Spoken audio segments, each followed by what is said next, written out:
Hello guys, welcome to my YouTube channel business studies. और आज मैं आप लोगों को बताऊंगी वैकेंसीज जो निकली हुई है, मुझे लगा इंपॉर्टेंट है, मुझे आप लोगों के साथ शेयर करनी चाहिए। ठीक है, तो आज मैं आपको उस के बारे में बता रही हूँ। ठीक है, तो ये वैकेंसीज हैं आरबीआई ऑफिस अटेंडेंट की वैकेंसीज निकली हुई हैं। ठीक है, reserve bank of India office attendant post recruitment 2021 में।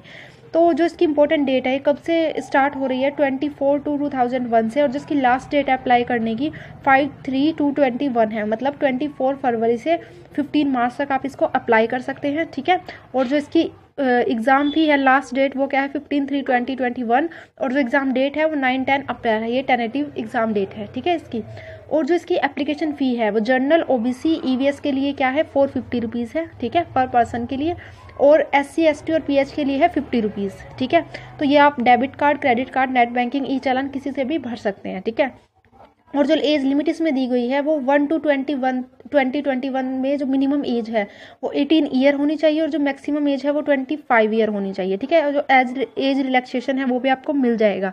ठीक है, एज पर रूल्स, जैसे एससी एसटी और जो एक्स सर्विस मैन होते हैं उनके अकॉर्डिंग। ठीक है, तो इसकी अब आप वैकेंसी डिटेल देख लीजिए। जो ऑफिस अटेंडेंट की है, जनरल में 454 है, एंड ईवीएस में 76 है, एंड ओबीसी में 211 है, एससी में 25, एसटी में 75, टोटल 841 इसकी सीट निकली हुई है। और जिसका एलिजिबिलिटी क्राइटेरिया है वो पास्ट क्लास 10 हाई। इसकी फुल नोटिफिकेशन बता रही हूँ पढ़ के। ठीक है, जैसे कि मैं आपको बता चुकी हूँ कि ये पोस्ट कितनी है, पोस्ट टोटल 841 पोस्ट है। ठीक है, उसके अंदर अब आपको इसके अंदर क्या होगा, एक तो कॉम्पिटिटिव ऑनलाइन टेस्ट होगा और एक लैंग्वेज प्रोफिशिएंसी टेस्ट होगा। ठीक है, दो तरह के टेस्ट होंगे, और आप इसको किस किस साइट से भर सकते हैं, एक तो सरकारी रिजल्ट.com पे जाके आप इसको भर सकते हैं, और एक www.rbi.org.in से आप इसको भर सकते हैं। ठीक है, जो पूरा जो एडवर्टाइजमेंट है वो इसी वेबसाइट पे पब्लिश किया गया है। ठीक है, तो जो एप्लीकेशन में ओनली ऑनलाइन ही सब होगी। ठीक है, जो बैंक की वेबसाइट है उस पर www.rbi.org, ये मैंने आपको डेट बता दी थी इसकी, फरवरी 24/21 से लेकर मार्च 15/2021 तक इसकी क्या है डेट है इसकी। ठीक है, तो आप 24 फरवरी से इसको 15 मार्च तक भर सकते हैं। और ये टेनेटिव डेट आई है, मतलब ये डेट नहीं है इसकी एग्जैक्ट, ये टेनेटिव डेट है, ये 9 और 10 अप्रैल को इसका हो सकता है। अब देखिए, ये जो इसकी वैकेंसीज है इस नोटिफिकेशन में आपको मिल जाएगी कि कौन कौन से शहर में कितनी वैकेंसीज है, जैसे अहमदाबाद, बेंगलोर, भोपाल, भुवनेश्वर, चंडीगढ़, चेन्नई, गुवाहाटी, हैदराबाद, जम्मू, जयपुर, कानपुर, कोलकाता, मुंबई, नागपुर, न्यू दिल्ली, पटना, तिरुवनंतपुरम। तो यहाँ सब निकली हुई है वैकेंसीज, तो आप लोग जाके देख लेना कि कितनी वैकेंसीज निकली हुई है यहाँ पे। ठीक है, जैसे इसमें देखिए अहमदाबाद में एससी की 0 है, एसटी की 3, ओबीसी की 22, ईवीएस की 5 है, जनरल की 20 है, टोटल 50 निकली हुई है यहाँ पे। ठीक है, और ये बाकी सब कुछ आप पढ़ लेना जाके इस नोटिफिकेशन के अंदर। ठीक है, अब बात करते हैं जो इसमें जैसे शेड्यूल कास्ट, शेड्यूल ट्राइब के लिए जो भी इसके अंदर क्या दिया गया है आपको, जो एक्स्ट्रा बेनिफिट है अगर वो आपको लेने हैं तो उसके लिए आपको सर्टिफिकेट बनवाना होगा। और ये लिखी गई है कि कुछ कैटेगरीज हैं, ठीक है, पर्सन विद डिसेबिलिटीज़ के लिए, जो अगर तो ये भी इसको अप्लाई कर सकते हैं। ठीक है, जैसे कि कोई 1 लेग अफेक्टेड है या 1 आर्म अफेक्टेड है, तो ये सब आप कुछ पढ़ लेना। जो भी लोग हैं तो वो भी इसको क्या कर सकते हैं, अप्लाई है, एलिजिबल है वो इसको अप्लाई करने के लिए, इस पोस्ट के लिए। ठीक है, अब हम आगे चलते हैं। अब हम बात करते हैं इसकी, आगे चलते हैं हम इसकी एलिजिबिलिटी क्राइटेरिया की। जैसे मैंने बता दिया आपको कि जो एज है वो 18 से 25 ईयर के बीच ही होनी चाहिए, एज ऑन 1/2/2021। ठीक है, 1-2 फरवरी की 1 तारीख को 2021 तक जो एज है वो 18 और 25 के बीच होनी चाहिए। इससे ज़्यादा वाले अप्लाई नहीं कर सकते, ना इससे कम वाले अप्लाई कर सकते। ठीक है, जो उसका जन्म है 1996 से पहले नहीं होना चाहिए और 203 के बाद नहीं होना चाहिए। ठीक है, वो सभी कैंडिडेट जिनका जन्म इन दोनों डेट्स के बीच में आता है वो इसको करने के लिए एलिजिबल है। ठीक है, और ये जो अपर एज लिमिट की रिलैक्सेशन दी गई है, जैसे शेड्यूल कास्ट, शेड्यूल ट्राइब को 5 ईयर तक की दी गई है, बैकवर्ड क्लासेस को 3 ईयर तक की दी गई है। ठीक है, इन सबको, और ये person with benchmark disability 10 year, ये सब कुछ आप पढ़ लेना। इन सबको भी क्या है वो रिलैक्सेशन दी गई है। ठीक है, अब बात करते हैं कास्ट क्राइटेरिया, जिसको भी मतलब कास्ट से रिलेटेड जो भी बेनिफिट्स लेने हैं उनके पास एक सर्टिफिकेट होना चाहिए। और जो ये सर्टिफिकेट है, ये जो लास्ट डेट है, आप 15 मार्च से पहले आप इसको बनवा लें, ये आपके लिए बेनिफिशियल रहेगा। ठीक है, अगर आपको किसी भी इकोनॉमिक एडवांटेज चाहिए तो। ठीक है, तो आप इसको 15 मार्च से पहले बनवा सकते हैं। ठीक है, और ये आपका उस टाइम पे मांगा जाएगा जब आपकी डॉक्यूमेंट वेरिफिकेशन होगी। ठीक है, तो ये था कास्ट क्राइटेरिया, और इसको आप पहले ही बनवाएं, जो कट ऑफ डेट है एग्जाम की उससे पहले ही बनवाएं। उसके बाद है आपका एजुकेशन क्वालिफिकेशन क्या होनी चाहिए, एज ऑन 1/2/2021 तक। एक तो जिसने 10th स्टैंडर्ड पास की हुई है, जितने भी कैंडिडेट जिन्होंने 10th स्टैंडर्ड पास की गई है, ठीक है, वो सब लोग इसको इस पोस्ट के लिए एलिजिबल हैं, वो सब इसके लिए अप्लाई कर सकते हैं, ठीक है। और वो जो किसी रिकॉग्नाइज बोर्ड से होनी चाहिए, ठीक है, उसकी 10th है। दूसरा है डोमिसाइल होना चाहिए उस कैंडिडेट का। तीसरा है जो अंडर ग्रेजुएट है 1 to 2021 तक, वो भी एलिजिबल है, मतलब 12th पास भी इसको भर सकते हैं। और जिनकी ग्रेजुएशन अभी कंप्लीट नहीं हुई है 2021 फरवरी तक, वो भी इसके लिए एलिजिबल हैं, ठीक है।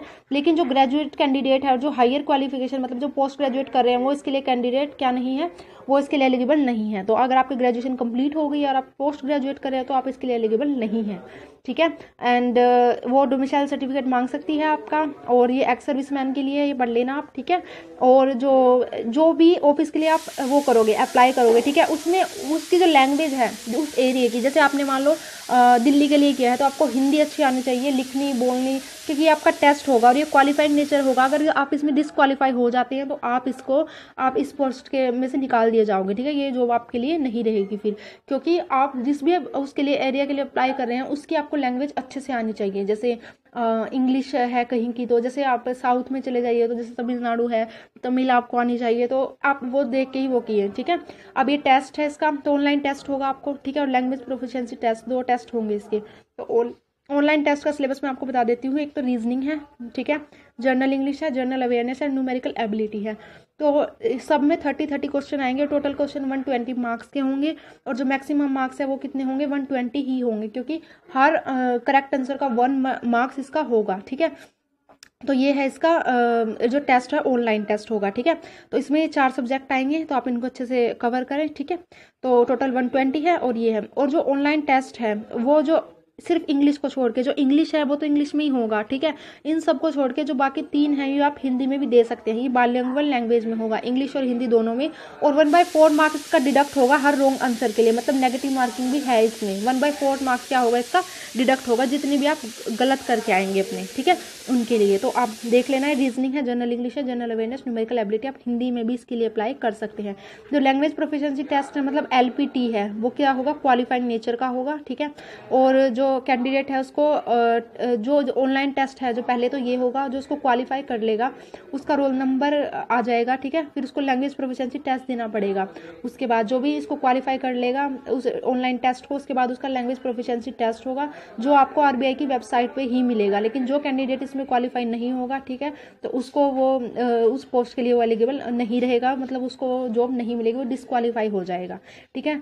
तो ये सब थी इसकी, मैंने आपको अच्छे से समझा दिया है। और अगर आप इसमें इंटरेस्टेड हैं तो आप भरे। अगर कोई बच्चा है जो अपनी अभी अंडर ग्रेजुएट में है और जो अपना कैरियर स्टार्ट करना चाहता है, तो ये बहुत अच्छी अपॉर्चुनिटी है, तो आप इसको लें और इसको फिल करें, ठीक है।